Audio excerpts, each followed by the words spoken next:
Previously on shower scam. Because in general, the rule of thumb that I use is thus, okay? To those of you who are watching the content on demand, the appeal is basically thus. Please remember, the rule of thumb is thus. When I'm streaming and my wife is home, the door is shut. Can you please shut the door? We now join our regularly scheduled program, already in progress.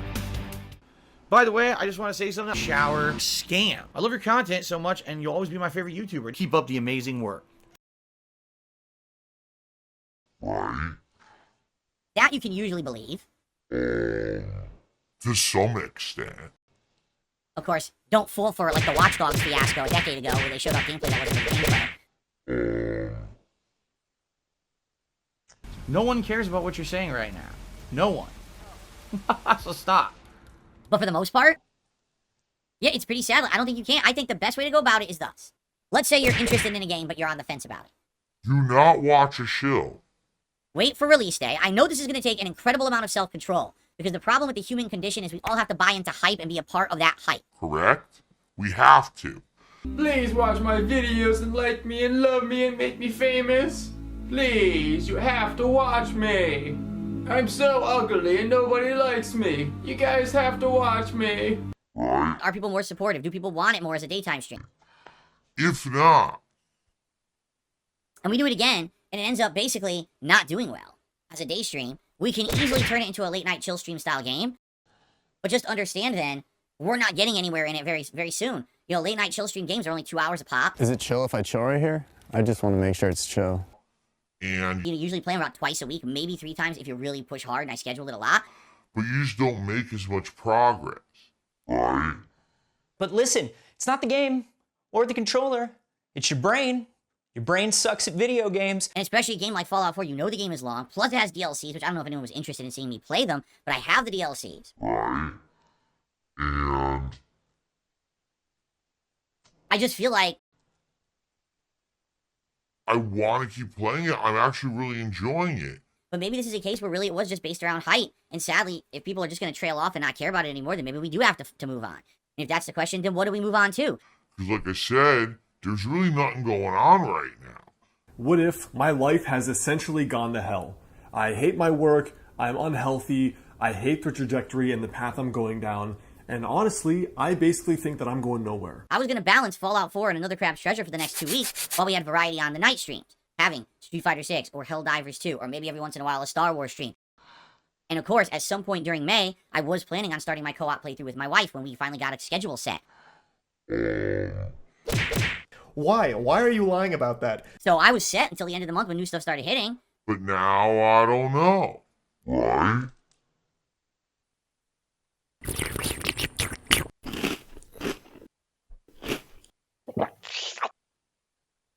So, yeah. I'm not sure. So my attitude is thus. I don't want to give up on it. I do want to play it again as a day stream, and we will. And then we'll see what happens, and we'll make a judgment past that. Okay? They look like aliens to us. Big eyes. They have big eyes, like I can't explain it. And big mouth. They're shiny eyes, and they're not human. They're 100% they're not human.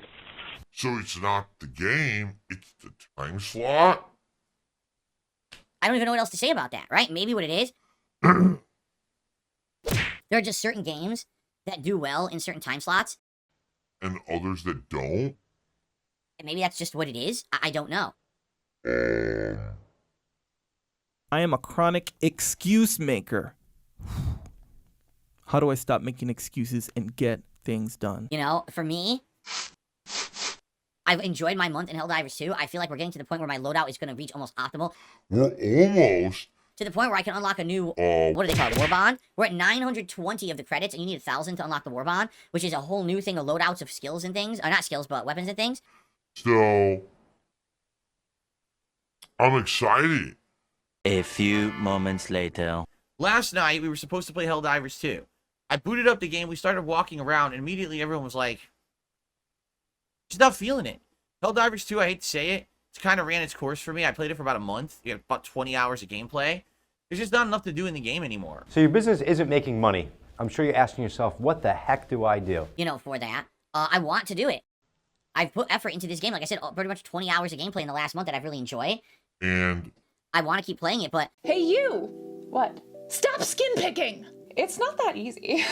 Again, it very well could be thus. all right, and I'm just proposing this. People also ask, is thus the same as this? Thus is a rather old-fashioned word that sometimes means therefore and sometimes means in this manner. This is a very common everyday word that means the thing that I am indicating.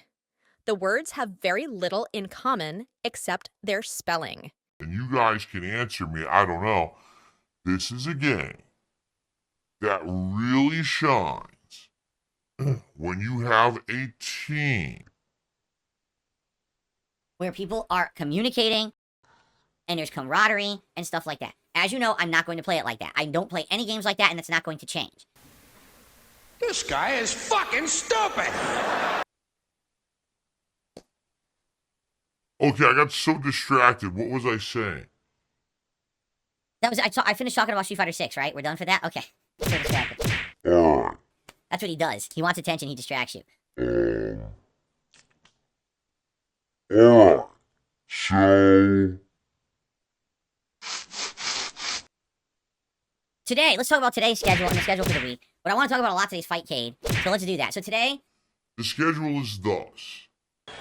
I don't even know what that word means. Is that a bird? Nintendo doesn't really update it that regularly either. Right. Like, honestly, what have I played Switch in the last 4 months? Anything? What did I play Switch in the last 4 months? Was Mario Wonder the last Switch game I played? I genuinely can't remember playing anything since then. Oh my god, who the hell cares? It's been a long time. That thing's just kind of, collecting dust at this point. Right? That's what she said. Okay.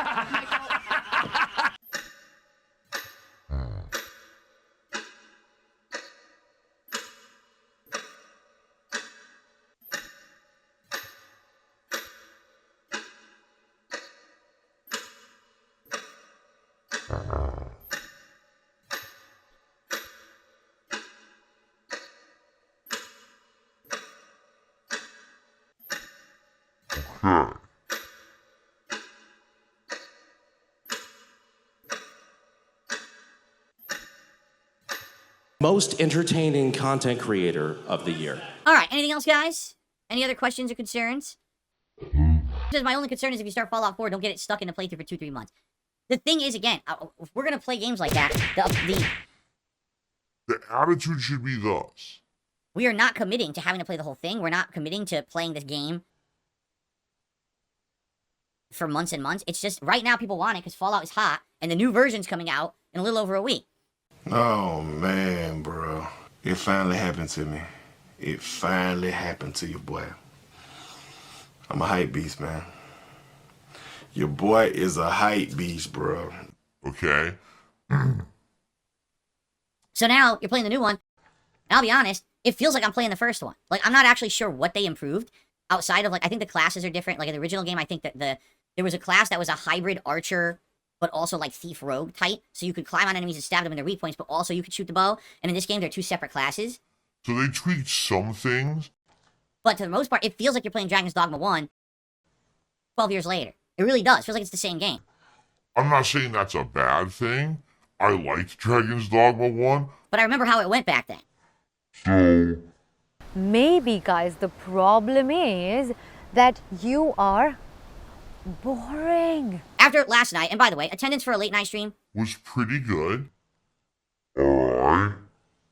Support, it was okay. Some people, did some super chats and memberships. There was like $10 in tips, but it wasn't a big deal or anything like that. Like, it was fine for a late night stream. Phil, then why fucking mention it? Why even bring up the fact that people weren't out yesterday to watch your streams? The decision I'm making is thus. I feel like Alone in the Dark was good enough to stay as a daytime stream. It was good. We had good attendance, good engagement, good support, and people were really digging it, and I liked it too. So I want to keep that as a daytime stream moving forward as I go through that game. Okay. I mean, that is amazing. I mean, that is completely ingenious. A work of genius. Absolutely brilliant. And that's the illusion of rollback netcode. Oh shit. Here we go again. Rollback netcode looks better, but actually plays worse. And that's what I've been trying to tell you guys since the launch of Street Fighter 6, and no one wants to listen. Everyone yells at me that I'm the old man screaming at a cloud, and I don't understand because the FGC knows better. The FGC doesn't know better. And now, here's that man with a head just crammed full of knowledge, Mr. Know-It-All. Alright, they don't. They're either ignorant, or they just don't care. They want their matches to look good on their stream so people will watch and click and give money. They don't care about the quality of the match. The quality of the match in Tekken 8 has been far better for me than all the time I play Street Fighter 6, and that's the bottom line, and that's the truth. Alright. And that's the bottom line. Why? Because those DSP said so. Thank you very much, you son of a bitch. So, you want the ultimate best online experience in a fighting game? Tekken 8 gives you a better one than Street Fighter 6. That's the truth. Alright? That's just me being honest. Alright?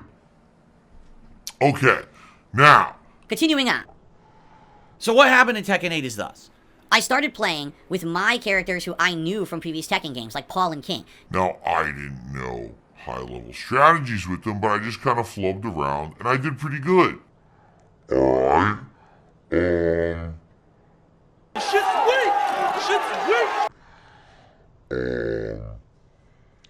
So I guess the real question, because someone in chat just said, well, how is this legal? It depends on the employee's contracts. It's exactly what it depends on. So if you are a contracted employee, a salaried employee, in your contract, there's going to be terms that outline what is expected from you. Nobody expected anything from you. But do you remember why nobody expected anything from you? Because you sucked! As an employee of the company. And they have to give you certain things, and you have to do certain things for them. That's the two sides of the contract that they give you. However, in the United States of America, we have what's called at-will employment. And this is a problem, because at-will employment, it was originally designed to give power to the employees. Because what used to happen was, you would get into a contract with an employer, but then an employee would want to leave, but the contract would state that they can't leave for a set amount of time with this and this and this, and because of that, the employee would be stuck in a life situation where they have to keep working for a company they don't want to work for. You and me will never be over. You hear me? You my man. Until death do us part. Almost like not a slave because they had to get paid. But still, imagine if a company says, well, we know that you're a talented employee, and we don't want you working for another competing company. So we're not going to allow you to leave our company. You're stuck with us for a long time. Right. That's what they would do. So at-will employment is supposed to be a law that fixes that. And what the at-will employment says is basically thus. There's wins then. It's really good. Shut your fucking mouth! No problem, Charlie. Shut the fuck up, you cunt!